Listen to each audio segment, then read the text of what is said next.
Good morning students, and today we are going to discuss a very important chapter of class 11 NCERT complex number।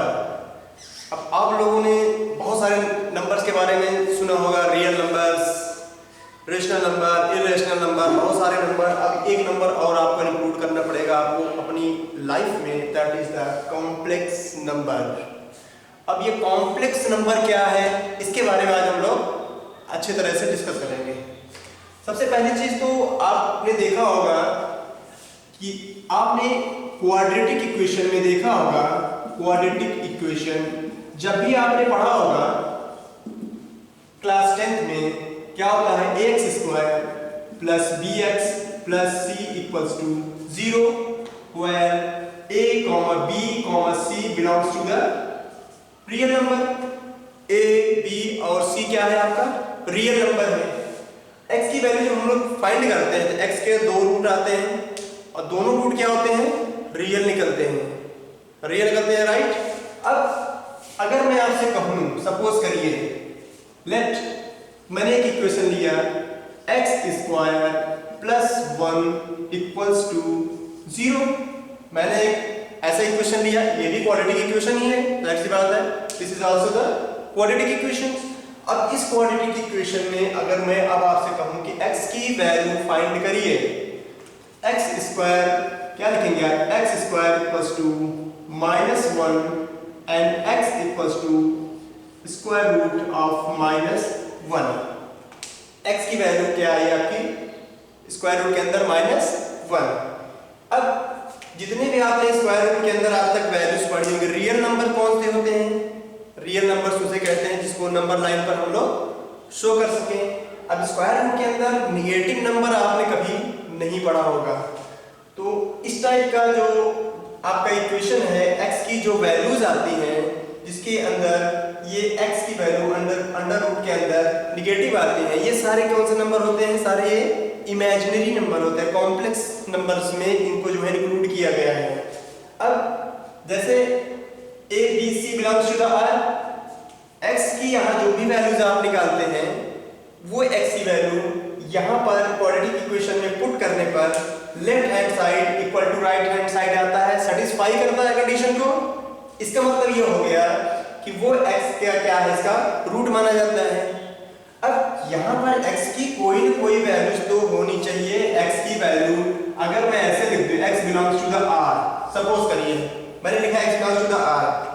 अब x की कोई value हमको बताइए जो यहाँ पर पुट करने पर left hand side equals to right hand side के बराबर हो जाए। x की वैल्यू कोई भी वैल्यू आप बताइए हमें, कोई नहीं, आपको कोई मिलेगा ही नहीं।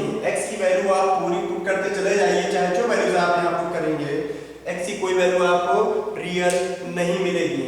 इसीलिए क्या हो जाएगा, x belongs to the r नहीं होगा, x क्या होगा, कभी भी रियल वैल्यू इसकी नहीं आएगी। तो अगर इक्वेशन बना है तो इसका मतलब जाहिर सी बात है कोई ना कोई तो वैल्यू इसकी होगी ही जो इसको सेटिस्फाई करेगी। अब आपके माइंड में ये आया कि अगर कोई ना कोई वैल्यूज होगी तो कौन सी वैल्यूज होगी, ऐसे ही वैल्यूज को बोला जाता है इमेजिनरी, काल्पनिक, जिसको आप इमेजिनेशन में कर चल रहे हैं, that is imagination. That is x equals to, अगर मैं यहाँ पर अंडर रूट -1 रख दूं, x की वैल्यू सपोज करिए आपने ऐसे लिखा अंडर रूट -1 का whole square plus 1 equals to 0, कितना आया -1 प्लस 1 इक्वल्स टू 0, कट क्या है 0 इक्वल्स टू 0। ये दोनों क्या आ गए आपके इक्वल आ गए। अब आपके माइंड में आ जाना चाहिए x की वैल्यू क्या होगी, अंडर रूट -1, रूट -1। अब जितने भी आपने इस क्वाड्रेटिक इक्वेशन पढ़ा होगा, x की जितनी वैल्यूज होती हैं वो कभी भी स्क्वायर रूट के अंदर निगेटिव नहीं होती। और इसमें क्या हुआ, कॉम्प्लेक्स नंबर में इस तरह की वैल्यूज आपको मिलेंगी, इस तरह की वैल्यूज आपको बहुत सारी मिलेंगी जिसमें जो है x की वैल्यू अंडर रूट के अंदर क्या होगी, निगेटिव होगी। तो ऐसे ही वैल्यू से क्या बोला जाता है, कॉम्प्लेक्स नंबर में इंक्लूड किया गया। ऐसे वैल्यूज को क्या बोला जाता है, इमेजिनरी नंबर, जिसको हम लोग इमेजिन करेंगे। अब आपके दिमाग में ये आ रहा होगा कि इसका यूज कहाँ है, इसका यूज है साइंस में, इसका बहुत यूज है, केमिस्ट्री में यूज है, फिजिक्स में इसका यूज है। इमेजिनेशन करके ही सारे जो है इन्वेंशन किए जाते हैं। इस तरह के जो है वैल्यूज जो है कहाँ यूज होते हैं, केमिकल रिएक्शन में यूज होते हैं, इस तरह के वैल्यूज कहाँ यूज होते हैं, आपको फिजिक्स में यूज किया जाता है। इस तरह की वैल्यूज को क्या बोला जाता है, it is the imaginary number, and imaginary number is denoted by I, that is I equals to what, I, इसको बोला जाता है आयोटा। क्या बोलते हैं, आयोटा। आयोटा मींस ऐसे, IOTA, that is iota. Small letter denote करेंगे, स्मॉल I। इसका मतलब ये हो गया I की वैल्यू क्या होती है, अंडर रूट -1। ये समझ आ गया। अगर आपको ये समझ में आ गया, ये आपको याद रखना है, हमेशा याद रखिएगा इसको, that is I equals to under root -1, remember. इसको आप याद रखिएगा, नहीं तो आपके लिए प्रॉब्लम होगी। कॉम्प्लेक्स नंबर का सबसे इंपॉर्टेंट चीज है iota. Iota equals to under root -1। अब इतना लिखने के बाद आपके दिमाग में आना चाहिए, चलिए और सारी वैल्यूज निकालते हैं। I की वैल्यू क्या आती है आपकी, अंडर रूट -1, ओके।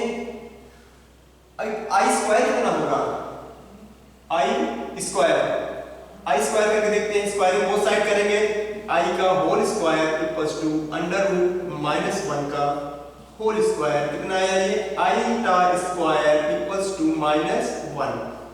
मैं इसको क्यों लिख रहा हूं, अभी आपको ये चीजें आपको बिल्कुल क्लियर हो जाएंगी कि इसकी वैल्यू मैं ऐसा क्यों लिख रहा हूं, आखिर हमें जरूरत क्या है इसको ऐसे लिखने की। I स्क्वायर इक्वल्स टू कितना हुआ, -1। अब मैं यहां पर कुछ कंक्लूजन्स लिखेंगे इसके, क्या कि इसका यूज कहां हो सकता है।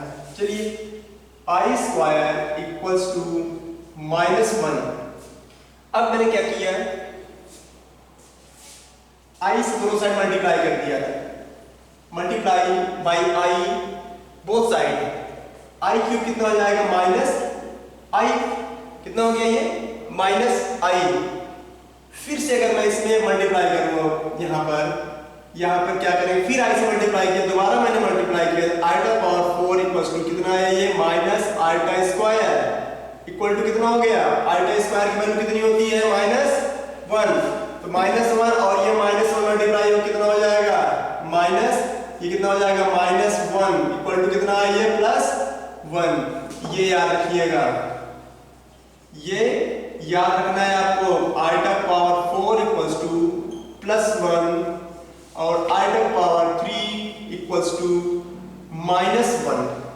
अभी हम बताएंगे शुरू में क्या जरूरत पड़ रही है, यहाँ पे देखिएगा। अब फिर क्या किया मैंने यहाँ पर, फिर आयोटा से मैंने मल्टीप्लाई किया, इसमें आयोटा से मल्टीप्लाई करिए, आयोटा पावर 5 इक्वल्स टू कितना है ये, प्लस आयोटा, फिर आयोटा से मल्टीप्लाई करिए, आयोटा पावर 6 इक्वल्स टू यहाँ कितना आएगा ये, आयोटा स्क्वायर की वैल्यू कितनी होती है,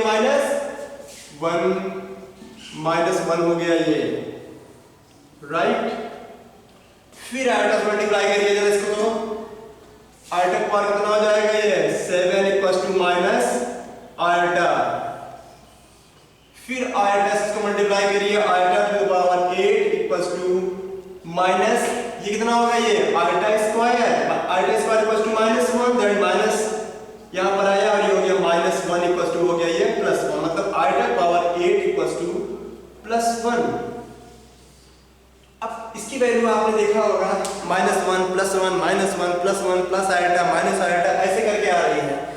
तो क्योंकि अभी कोई कहेगा आपको आयोटा पावर 97 की वैल्यू बताइए, आयोटा की पावर 1001 की वैल्यू बताइए, तो आपको जो है क्वेश्चंस को सॉल्व करने में हेल्प करेगा ये मेथड। इसलिए मैं आपको ये सॉल्व करके दिखा रहा हूँ कि इसकी वैल्यू कितनी आएगी, राइट।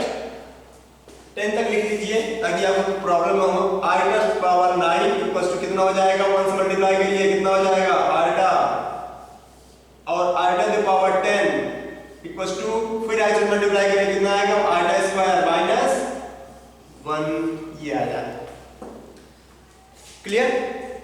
और आयोटा की वैल्यू कितनी होती है यहाँ पर, square root -1, iota square equals to square root रहेगा -1, आयोटा से दोनों साइड मल्टीप्लाई किया, iota cube equals to minus iota, फिर आयोटा से दोनों साइड मल्टीप्लाई किया कितना है, आयोटा की पावर 4, यहाँ आएगा -आयोटा स्क्वायर -1 माइनस मल्टीप्लाई कितना आ गया ये +1, फिर आइटा मल्टीप्लाई किया r to the power 5 equals to कितना हो गया ये iota, right. r to the power 6 कितना आया, फिर ये आइटा मल्टीप्लाई किया तो आइटा स्क्वायर कितना है -1, iota to the power 7 minus iota, iota to the power 8 +1। अब इसका यूज क्या है, आखिर मैं ऐसा क्यों लिख रहा हूँ, इसको थोड़ा सा चेक कर लेते हैं। तो कॉम्प्लेक्स नंबर आपको थोड़ा सा यहाँ क्लियर हो गया होगा। ये quadratic equation, this is quadratic equation and the quadratic equation a b c belongs to the real number, but in x square plus 1 is also quadratic equation, but after solving this question x square equals to -1, you have to get that x equals to under root of -1, but there is no value of the square root which is getting negative number inside the square root, so this is denoted by the complex number iota equals to under root -1, right? Iota equals to under root -1, this is the complex numbers you can get here, complex number, imaginary number, iota equals to iota square equals to -1 whole square squaring both sides, iota square equal to -1. I have told you that you have to remember that the value of iota equals to under root -1 and iota square equals to what is the value -1. Now we are going to the another discussion about what is the use of these conclusions. Okay, मैं इसको erase कर देता हूँ थोड़ा सा, तो आपको थोड़ा सा क्लियर हो जाएगा, कोई प्रॉब्लम नहीं होगी, आपको बहुत अच्छे समझ में आएगा। ध्यान रखिएगा। देखिए इसमें अब आइटा स्क्वायर, अब आइटा वैल्यू कितना है यहाँ पर -1, आइटा में लिखेंगे आइटा स्क्वायर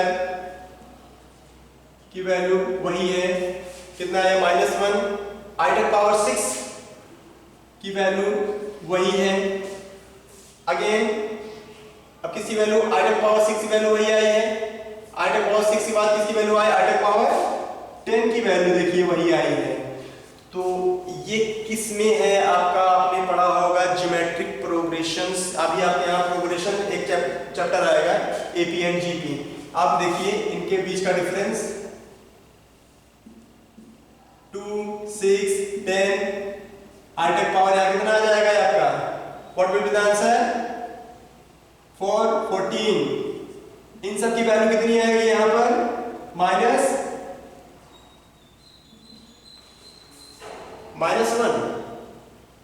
इन सब की वैल्यू कितनी होती है -1, और +1 कहाँ कहाँ आती है, आइटा पावर 4, आइटा पावर 4 और +1 कहाँ आया है, iota power 8, iota to the power 8, 4 का डिफरेंस है, iota to power 12, iota to the power कितना आएगा ये 16, इन सब की वैल्यू कितनी आएगी यहाँ पर +1 वैल्यू आएगी, राइट। अब यहाँ पर एक चीज देखिए तो थोड़ा सा आपको क्लियर हो जाना चाहिए, मैं चाहता हूँ आपको ये चीजें आपको क्लियर हो जाए।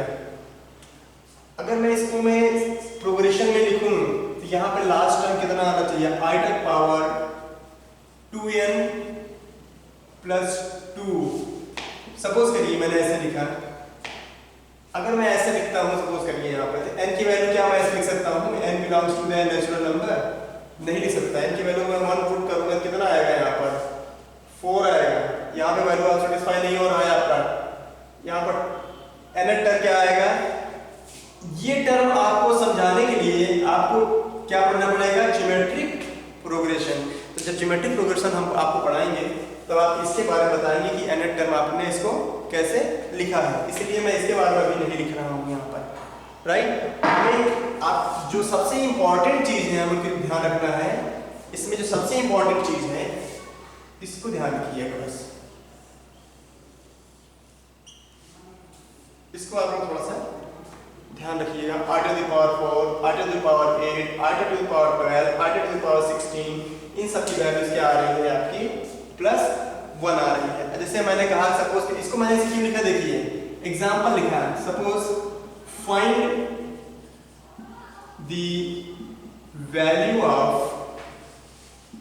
आइटा टू द पावर 12, मैंने कहा इसकी वैल्यू बताइए आइटा टू द पावर 12 की, तो जब भी इस तरह क्वेश्चंस आपके पास आएंगे तो क्या काम करेंगे हम लोग, इसको इस टर्म में डिवाइड करेंगे, इसको इस टर्म में ले जाएंगे।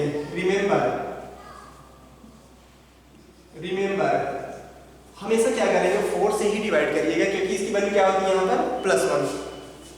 2, 6, 10 इन सबसे नहीं, इससे नहीं, क्योंकि इसकी वैल्यू क्या आती है यहाँ पर -1। तो प्रॉब्लम होती है, क्योंकि +1 अगर रहेगा तो +1 की पावर 1 रहे, चाहे +1 की पावर 2 रहे, चाहे +1 की पावर 3 रहे, चाहे +1 की पावर 4 रहे, सबकी वैल्यू क्या आएगी, हमेशा +1 आएगी। इसलिए मैं क्या करूंगा, इसको हमेशा आपको हमेशा किससे डिवाइड करना है, आपको +4 से डिवाइड करिएगा। 4 से डिवाइड करिए इसको। इसका नंबर कितना है, 12 को 4 से डिवाइड करिए, कितना आया आपका, 4 3 जा 12, 4 3 जा 12 हो गया, 12 डिवाइडेड बाय 4, 4 3 जा 12, रिमाइंडर कितना हो गया इसका 0। इसको मैं i to the power 4, 4 to the power 3 ऐसे लिख सकता हूं मैं इसको। इसमें आपने 9th में पढ़ा होगा। अब i टू द पावर 4 की वैल्यू कितनी होती है, ये देखिए मैंने लिखा है यहाँ पर +1। अब +1 की पावर 3 कितना हो गया, 1, ये आंसर हो गया। अब अनदर क्वेश्चन लेते हैं, evaluate i to the power 37, i to the power 37। अब इसको सॉल्व करने के लिए मैंने आपको बताया, इसको पहले 4 से डिवाइड करेंगे। तो 4 से डिवाइड करेंगे 37 को, जब आप 4 से डिवाइड करेंगे तो आएगा 4 9 जा 36, 1। ये रिमाइंडर हो गया, ये हो गया आपका रिमाइंडर हो गया। इसका मतलब मैं इसको लिख सकता हूं i to the power 4।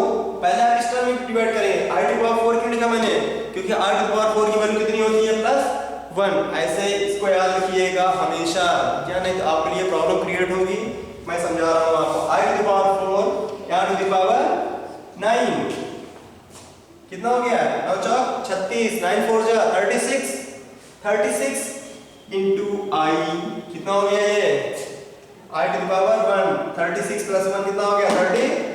Correct. इसकी वैल्यू कितनी होती है, अभी से बात है, +1 और इसकी वैल्यू कितनी होती है, 1। 1 टू द पावर 9 हो, 1 टू द पावर 10 हो, कोई भी होगा उसकी वैल्यू कितनी आएगी, ऑलवेज 1 आएगी। ये हो गया 1 to the power 9 into iota, ये हो गया 1 इंटू आइटा इक्वल टू कितना आएगा, ये आइटा। Very easy questions. एक एग्जांपल और लेते हैं छोटा सा, क्योंकि आपको थोड़ा सा समझ में आ जाएगा। क्वेश्चन इसके बहुत इजी हैं, बट IIT JEE और अनदर कॉम्पिटिटिव एग्जाम के लिए आपको थोड़ा सा इसके बहुत डीप में जाना पड़ेगा। और बहुत डीप में जाने के लिए थोड़ा सा देखेंगे हम लोग, बाद में पहले बेसिक चीजें आप लोग सीख लीजिए, थोड़ा सा डीपली भी पढ़ा देंगे हम इसको। आइटम हो गया, क्वेश्चन मैंने लिखा है evaluate i to the power 1001, इसकी वैल्यू बताइए। मैं क्या करूंगा, इसको पहले 4 से डिवाइड कर दीजिए, 1001 को पहले 4 से डिवाइड कर दीजिए। भाई डिवाइड करना तो आना चाहिए, डिवाइड करना तो वैसे हमें भी नहीं आता। ट्राई करते हैं, 4 2 जा 8, 2 0, राइट। 4 5 जा 20, ये तो कट गया, रिमाइंडर कितना हो गया बताइए। अब मैं क्या करूं, बहुत से लोग होंगे भाई, बहुत इंटेलिजेंट लोग बैठे होंगे, तो देख रहे होंगे क्या करूं, इसको 0 उतार दिया मैंने, 1 लिख दूं यहां पर, सही है, नहीं सही नहीं है। 1 आप डायरेक्ट नहीं उतार सकते, क्योंकि बहुत से लोगों को डिवीजन भी नहीं आ रहा होगा। मैं बताया यहाँ 0 लगाना पड़ेगा पहले आपको, क्योंकि आपने पढ़ा होगा यूक्लिड्स में a = bq + r होता है। ये वैल्यू इन दोनों का मल्टीप्लिकेशन होकर प्लस रिमाइंडर ऐड होता है, तब आता है 1001। इसको मल्टीप्लाई करिए, इसमें 1001 ऐड करिए, कितना है 1001, डिवीजन आना चाहिए। इसको मैं लिख सकता हूँ आंसर, मैं इसको लिखूंगा तो ऐसे लिखूंगा i to the power 4 to the power 250 into remainder कितनी बार आया है, 1 टाइम आया, i पावर यहाँ कितना हो गया 1, इसकी value 1 to the power 250 into iota. ये तो 1 ही आया, ये कितना आया, आइटा, आंसर हो गया। बहुत इजी क्वेश्चन है इसके, बहुत ज़्यादा। ये है आपका कॉम्प्लेक्स नंबर। कॉम्प्लेक्स नंबर में अब हम आपको थोड़ा सा एक चीज़ और बताने जा रहे हैं कि फिर रियल नंबर और कॉम्प्लेक्स नंबर में डिफरेंस क्या है भाई, कुछ तो डिफरेंस होगा। एक्चुअली डिफरेंस ये है कि रियल नंबर को आप बता सकते हैं देख के या कैलकुलेशन से जो है देख के बता सकते हैं विच इज ग्रेटर, लेकिन कॉम्प्लेक्स नंबर में आप नहीं बता सकते कि कौन सा बड़ा है और कौन सा छोटा है। कंपेयरिंग नहीं कर सकते आप कॉम्प्लेक्स नंबर में which is greater and which is smaller, but in the real number you can compare which is greater and which is smaller, right. अब कॉम्प्लेक्स नंबर रिप्रेजेंटेशन क्या होता है, रिप्रेजेंटेशन जो होता है इसका रिप्रेजेंटेड बाई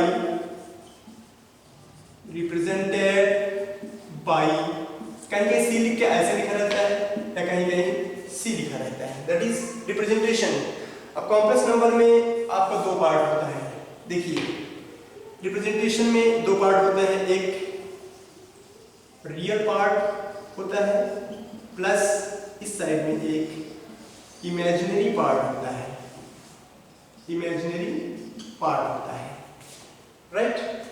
जब भी रिप्रेजेंटेशन होगा आपका एक रियल पार्ट आपको दिखेगा, एक इमेजिनरी पार्ट दिखेगा।